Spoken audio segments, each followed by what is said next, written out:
పడి మెట్ల పైకెక్కి గుడికేగు భక్తులకు ఎదురొచ్చే బంగారు స్వామి ఇరుముడులు స్పృశించి శుభమనుచు దీవించి జన బృందముల చేరే జగమేలు స్వామి తన భక్తులనరిల్చు తప్పులకు తడబడి ఒక పక్క ఒరిగెన ఓంకారమూర్తి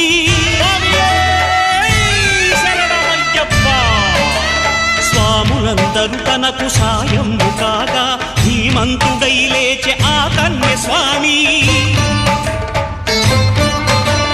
పట్టబంధము వీడి భక్తతతికై పరుగు పరుగున వచ్చే భూమిపైకి నరుడై